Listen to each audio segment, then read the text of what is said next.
जय श्री महाकाल। हर हर महादेव। दोस्तों, आज के इस वीडियो में आपको मैं गुड़हल के फूल के विषय में बताऊंगा, क्योंकि ये जो गुड़हल का फूल है ये कहीं भी आसानी से मिल जाता है और इसी की सहायता से किस प्रकार वशीकरण किया जा सकता है इसके बारे में आपको जानकारी दूंगा। बल्कि इस फूल के जितने भी लाभ हैं उन सब के बारे में आपको जानकारी दूंगा। गुड़हल के फूल को आप ध्यान से देख लीजिए, यहाँ पे स्क्रीन पे आपको दिखाई दे रहा होगा। तो इस गुड़हल के फूल को अभी तक आप बहुत बेकार समझते रहे होंगे, लेकिन आज जब आपको बताऊंगा कि ये फूल कितना इम्पोर्टेंट है, महत्वपूर्ण है, कितना अच्छा काम करता है।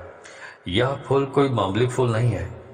सम्मोहन करने के लिए तो राम बाण है ये, और इसके साथ साथ धन खींचने के लिए तो ये फूल चुंबक की तरह काम करता है। इसके साथ ही जो मानसिक रोग होते हैं, जितने भी प्रकार के मानसिक रोग होते हैं, हर रोग को ठीक करने की ताकत इस फूल में है। तो इन सब चीज़ों के बारे में आपको बारी बारी से आपको बताऊंगा। तो इसके बारे में आप जानना चाहते हैं तो मेरे इस वीडियो पे बने रहें, और साथ में चैनल पे पहली बार आए हैं तो चैनल को सब्सक्राइब करना ना भूलें। साथ में बेल आइकन को क्लिक कर लें। बेल आइकन को क्लिक करने के बाद जो ऑल का ऑप्शन आता है उसे भी क्लिक कर लें, ताकि आपको इस प्रकार की महत्वपूर्ण जानकारी मेरे यूट्यूब वीडियो के माध्यम से आपको प्राप्त होती रहे। दोस्तों, तंत्र शास्त्र में गुड़हल के फूल को मूलाधार चक्र को खोलने की चाबी माना जाता है।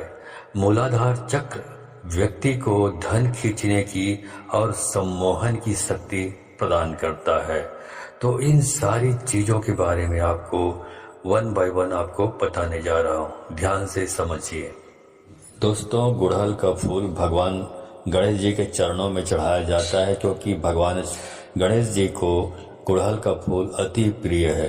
तो जो भक्त लोग भगवान गणेश जी के चरणों में फूल चढ़ाते हैं वो इसलिए चढ़ाते हैं क्योंकि उनको पता होता है कि भगवान गणेश जी के चरणों में गुड़हल का फूल चढ़ाने से उनके जो रुके हुए कार्य हैं, जो भी कार्य अटके हुए हैं, जो भी विघ्न बाधाएं आ रही है, वो सारे के सारे विघ्न बाधाएं या जो रुकावटें हैं वो हट जाती है, छट जाती है, और उनको अपने काम में सिद्धि प्राप्त होती है।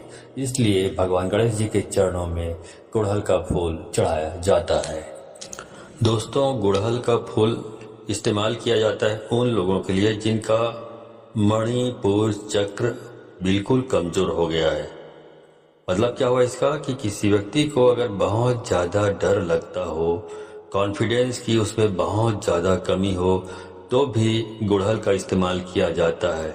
तो उन सारी चीजों के बारे में मैं आपको बताऊंगा कि कैसे कार्य सिद्धि के लिए, मनोकामना पूर्ति के लिए और धन आकर्षण के लिए भी गुड़हल का इस्तेमाल काफी ज्यादा मात्रा में किया जाता है, क्योंकि भगवान श्री गणेश शुभ और लाभ के देवता हैं, जिनके चरणों में स्वयं रिद्धि और सिद्धि लौटती है। इसलिए अगर आपका कोई व्यापार है और आपका व्यापार नहीं चल रहा है, अगर आप कहीं पर नौकरी करते हैं, नौकरी में कहीं न कहीं बाधाएं उत्पन्न हो रही है, प्रमोशन नहीं मिल पाता है, या खास करके आपकी नौकरी की प्राप्ति नहीं हो पा रही है, तो ये विशेष रूप से ये इन लोगों के लिए वीडियो है, जिनमें बताऊंगा कि कैसे आप इस प्रकार की दिक्कतें हैं इसको आप दूर कर पाएंगे। तो सबसे पहले वीडियो को लाइक करके कमेंट बॉक्स में श्री गणेशाय नमः लिख दें, ताकि आप पर भगवान श्री गणेश जी की कृपा हमेशा बनी रहे।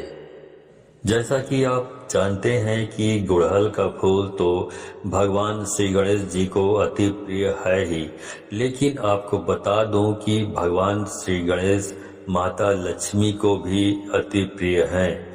माता लक्ष्मी के पुत्र के रूप में भी भगवान श्री गणेश जी को देखा जाता है, और यह भी कहा जाता है कि अगर किसी व्यक्ति को भगवान विष्णु की और माता लक्ष्मी की कृपा प्राप्त करनी हो, और साथ में शिव जी भगवान की माता पार्वती की कृपा भी पानी हो, तो केवल भगवान श्री गणेश को प्रसन्न कर लो। भगवान श्री गणेश को प्रसन्न करने मात्र से ही राहु केतु चंद्र ग्रह तक भी बिल्कुल ठीक हो जाते हैं। जैसा कि आपको मैं पिछले वीडियो में बता चुका हूं कि राहु केतु अगर किसी व्यक्ति का खराब हो जाए तो उस व्यक्ति के मन में बहुत ही ज़्यादा बुरे ख्याल विचार आने लग जाते हैं। यानी कि ऐसे विचारों की उसके मन में श्रृंखला होती है कि वह बहुत ज़्यादा चिंता करता है, हर एक चीज़ से डरता रहता है। और राहु केतु का सीधा संपर्क चंद्र ग्रह से होता है। यानी कि राहु केतु अगर किसी व्यक्ति का खराब हो तो चंद्र खराब होना भी उसका बिल्कुल निश्चित ही है, क्योंकि राहु केतु जो होता है वह किसी भी व्यक्ति को नशे की लत में डाल देता है। और जिन व्यक्तियों का राहु केतु खराब होता है तो ऐसे लोग बहुत ज्यादा अधिक मात्रा में नशा कर सकते हैं। तो भगवान गणेश जी की कृपा पा ली जाए तो इतने सारे लाभ उठाए जा सकते हैं। राहु केतु को ठीक किया जा सकता है, चंद्र ग्रह को ठीक किया जा सकता है। और राहु केतु ऐसा नहीं है कि केवल बुरे प्रभाव ही देते हैं। जिस व्यक्ति पर अच्छे प्रभाव देते हैं ऐसा व्यक्ति कभी भी अपने जीवन में गरीब हो ही नहीं सकता। यानी कि अगर उसका सब कुछ बर्बाद हो जाए, सब कुछ छीन भी लिया जाए तो दोबारा से सारी चीजों को प्राप्त करने की पूरी शक्ति भी अपने अंदर समेटे हुए होता है।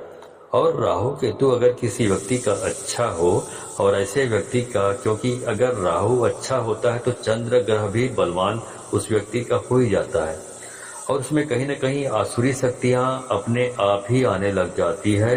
यानी कि ऐसे लोग बिल्कुल कठोर हो जाते हैं। जैसे कि आपने देखा हो कि काफी लोग कुछ बहुत अच्छा काम भी करते हैं लेकिन फिर भी उनके दिल पर कोई असर नहीं पड़ता है, उनकी प्रसन्नता पर कोई असर नहीं पड़ता है और खूब ज्यादा धन कमाते ही चले जाते हैं। तो यह भी केवल राहु केतु के प्रभाव के कारण ही जीवन में होता है। राहु केतु जिस व्यक्ति का अच्छा हो ऐसा व्यक्ति गरीब हो ही नहीं सकता, बल्कि बहुत ज्यादा अधिक धनवान वह निश्चित ही मिलता है। तो इन सारी चीजों को प्राप्त करने के लिए, अपने जीवन में अच्छा करने के लिए विशेष रूप से भगवान श्री गणेश की कृपा पाना बेहद आवश्यक है और बहुत ज्यादा जरूरी भी है। अगर किसी व्यक्ति का केतु खराब हो तो केवल भगवान श्री गणेश जी की कृपा से केतु ग्रह को ठीक किया जा सकता है, वरना वह व्यक्ति पूरा जीवन ही भटकता रह जाता है और किसी भी मार्ग की प्राप्ति उसे हो ही नहीं पाती है। बल्कि तंत्र में तो ये बताया गया है कि मूलाधार चक्र, यानी कि जो इंसान की जड़ कही जाती है, उसमें भी भगवान श्री गणेश का वास होता है। और अगर किसी व्यक्ति का मूलाधार चक्र यानी कि भगवान श्री गणेश का स्थान वह बिगड़ जाए तो ऐसे व्यक्ति पूरा जीवन अपने डर के साथ व्यतीत करता है। छोटी छोटी चीजों से डरता है, हवा से डर जाता है, खुद को देखने से डर जाता है। और खास करके जितने भी लोग होते हैं जिनको मानसिक परेशानी किसी न किसी प्रकार की होती है या जिन पर तंत्र क्रियाएं आसानी से हो जाती है, टोटके आसानी से हो जाते हैं, दूसरे लोगों का प्रभाव उन पर आसानी से पड़ जाता है। जैसे कि अगर कोई व्यक्ति बड़ा होता है तो उन्हें देखकर भी उनके मन में डर, चिंता, घबराहट उत्पन्न होने लग जाती है। यह भी इसलिए होता है क्योंकि उन लोगों का मूलाधार चक्र कमजोर हो जाता है। तो दोस्तों, सबसे पहले चीज तो यह है कि गुड़हल के जो फूल होते हैं उसको हर रोज शाम के समय रस निकालकर अपनी जो आज्ञा चक्र पर, नाभि केंद्र पर लगाया जाए और खास करके ज्ञान मुद्रा में बैठकर ओम गणपतिये नमः मंत्र का जाप किया जाए तो इससे मूलाधार चक्र बलवान हो जाता है और उस व्यक्ति के जीवन में सम्मोहन, आकर्षण, वशीकरण काफी गुना बढ़ने लग जाता है। बल्कि धन की प्राप्ति उसे निश्चित होने लग जाती है क्योंकि इस छोटे से प्रयोग से ही उसका राहु केतु बलवान हो जाता है, उसका चंद्र ग्रह बलवान हो जाता है, भगवान श्री गणेश की कृपा उसे प्राप्त होने लग जाती है। तो आप ऐसा भी कर सकते हैं कि अपने घर में गुड़हल का पेड़ अवश्य ही लगा लें। गुड़हल के फूल उसमें आते रहते हैं तो एक दो फूल उसमें निश्चित ही रोज उगते हैं। तो उन फूलों को तोड़कर केवल भगवान श्री गणेश जी को चढ़ाकर उसका सेवन करना शुरू करें। उन्हें अपने नाभि में लगाना शुरू करें, आज्ञा चक्र पर तिलक लगाना शुरू करें और देखते ही देखते आप देखेंगे कि आपके जो मन में डर रहता था, चिंता रहती थी, वह धीरे धीरे गायब होने लगा है।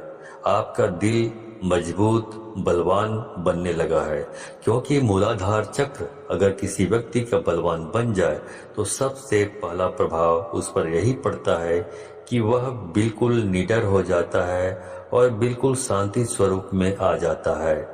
सम्मोहन वशीकरण उनके लिए बिल्कुल प्रचंड हो जाता है और सम्मोहन उसके शरीर में बिल्कुल कृष्ण भगवान की तरह बहने लगता है।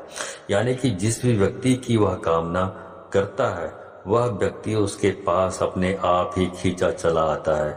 ओम गण गणपतिये नमः यह भगवान श्री गणेश जी का मूल मंत्र है।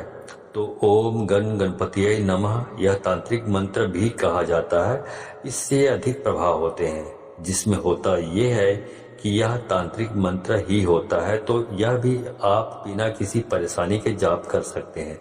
बल्कि अगर आपके पास सफेद हकीक की माला है या फिर कमलगट्टे की माला है तो इन दोनों माला से इस मंत्र का जाप किया जा सकता है।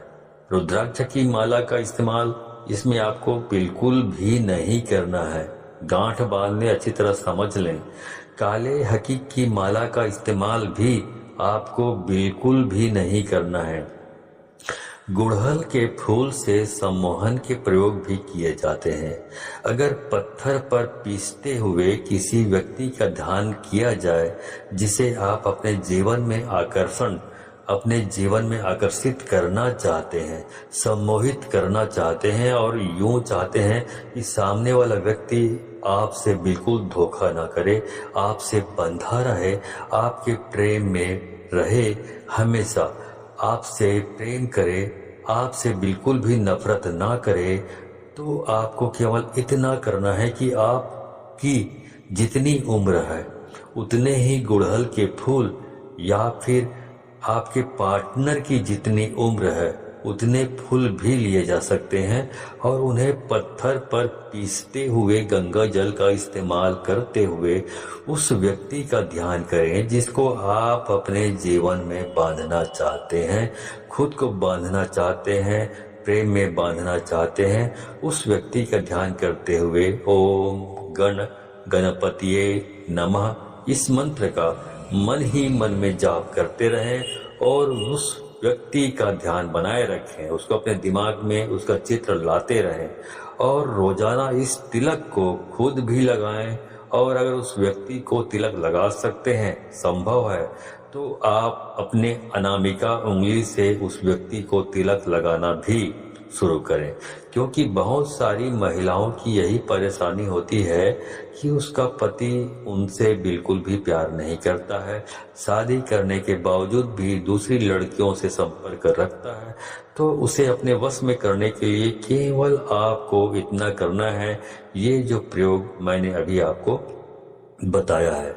तो इसी के माध्यम से उस तिलक को अपने हाथ से अनामिका उंगली से उस व्यक्ति को लगाना शुरू करें और आप खुद देखेंगे कि उसके मन में किस प्रकार से प्रेम उठने लगा है और आपके प्रति सम्मान सम्मोहन उसके मन में काफी ज्यादा बढ़ जाएगा। ये प्रयोग किसी भी व्यक्ति को आकर्षण और सम्मोहन में बांधने के लिए किया जा सकता है। धन आकर्षण, नौकरी प्राप्ति के लिए भी, नौकरी में प्रमोशन प्राप्ति के लिए भी नाभि में अगर गुड़हल के फूल का रस लगाया जाए, रोजाना नहा धोकर लगाया जाए, तो इससे नौकरी में प्रमोशन की प्राप्ति होती है, तरक्की मिलती है, नौकरी में सफलताएं मिलती चली जाती है। बल्कि अगर आप नौकरी की तैयारी कर रहे हैं तो विशेष रूप से इस प्रयोग को करना चाहिए आपको, क्योंकि इसमें बुद्धि भी बलवान होती है। भगवान श्री गणेश को बुद्धि का देवता भी कहा जाता है। इसी के साथ जिस टेबल पर, जिस कुर्सी पर बैठ आप कार्य करते हैं, व्यापार करते हैं, नौकरी करते हैं या पढ़ाई करते हैं, वहां पर एक सफेद गणपति की मूर्ति अवश्य ही रखा करें। रोजाना काम शुरू करने से पहले, पढ़ाई शुरू करने से पहले भगवान श्री गणेश जी को नमस्कार करके उसके चरण अवश्य छुआ करें और ओम गण गणपतिये नमः मंत्र को बोलकर अपना कार्य शुरू किया करें। इससे सारी बाधाएं तुरंत हट जाती हैं, काफी लाभ की प्राप्ति होती है। ऐसे व्यक्ति के अंदर शांति अपने आप ही बनने लग जाती है, वह सुख में बहने लग जाता है। जैसा कि वीडियो की शुरुआत में मैंने आपको बताया, शिव परिवार, विष्णु परिवार, अगर दोनों की ही कृपा प्राप्त करनी है तो केवल भगवान श्री गणेश के माध्यम से सभी की कृपा पाई जा सकती है। सारे राहु केतु ग्रह की कृपा पाई जा सकती है, चंद्र ग्रह की कृपा पाई जा सकती है, जो अचानक से किसी व्यक्ति के जीवन में धन प्राप्ति की योग बनाते हैं। तो ये सारी चीजें हमने आपको बता दी है। तो इस वीडियो को यदि आपको लगता है कि बहुत अच्छी जानकारी लगी है तो इस वीडियो को अधिक से अधिक लोगों को शेयर करें, ताकि अधिक से अधिक लोग इस जानकारी से परिचित होकर इसका लाभ उठा सके। तो आज के लिए बस इतना ही, मिलता हूँ अगले वीडियो में। तब तक के लिए धन्यवाद। जय श्री महाकाल। हर हर महादेव।